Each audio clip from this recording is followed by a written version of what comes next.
घूंघट एक औरत की दास्तां। अरे रानी और रानी सो रही हो क्या अभी तक?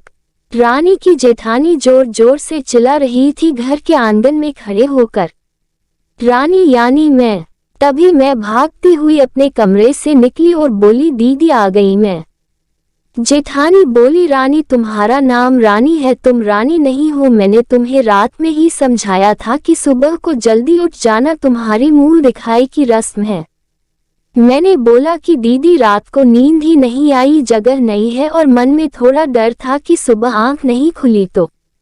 रजनी दीदी हंसती हुई बोली रानी मेरी प्यारी देवरानी जल्दी से घूंघट कर लो, अगर माँ जी आ गई तो हंगामा हो जाएगा। मैंने घूंघट किया ही था तभी माँ जी वहां आ गई और कड़कड़ाती आवाज में बोली चलो अब क्या यही गपशप मारती रहोगी तुम दोनों। हमने चलना शुरू ही किया था तभी माँ जी ने रजनी दीदी के कंधे पर हाथ रखा और बोली पता है ना कहाँ से जाना है और कैसे जाना है। माँ जी ने बोला कि जब भी कोई बड़ा तुम्हारे सामने खड़ा हो तो हमेशा घूंघट में रहना और कम से कम अपने बड़ों के सामने आना और बिना घूंघट के तो कभी नहीं।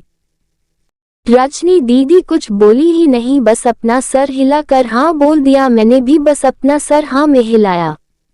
माँ जी के जाने के बाद मैंने पूछा रजनी दीदी आप तो स्कॉलर हो और इन सब चीजों को कैसे निभाते हो? रजनी दीदी मुस्कुराए और बोली कि मैं थारे जेठ जी से बहुत प्यार करती हूँ, इसलिए अभी तक चुपचाप सब चीजें निभा रही हूँ। मैं कुछ नहीं बोली और चुपचाप रजनी दीदी के साथ घर के बाहर वाले कमरे में जाकर बैठ गई। वहां पर एक पड़ोस की आंटी जी बैठी थी। वो बोली कि यह कैसे बहू आई है, ससुर जी सामने खड़े हैं और ये यहाँ बैठी है। मुझे कुछ समझ ही नहीं आया। मतलब रजनी दीदी बोली कि आंटी जी अभी नई बहू है, यहाँ के रीति रिवाज सीखने में थोड़ा समय लगेगा। रजनी दीदी मुझे वहां से उठाकर मेरे कमरे में छोड़ गई। 6 महीने यूं ही छोटी छोटी चीजों में बीत गए। फिर एक दिन मैं राहुल के साथ साड़ी लेने गई। राहुल का फोन आया और वो दुकान से बाहर बात करने चला गया। साड़ी की दुकान पर मैं बेधड़क होकर साड़ियां देख रही थी। तभी साथ में बैठे हुए अंकल जी खान से एक बार, फिर 2 बार, फिर 3 बार मैंने साड़ी वाले भैया से बोला कि भैया इन अंकल जी को पानी दे दो, बहुत खांसी हो रही है इन्हें।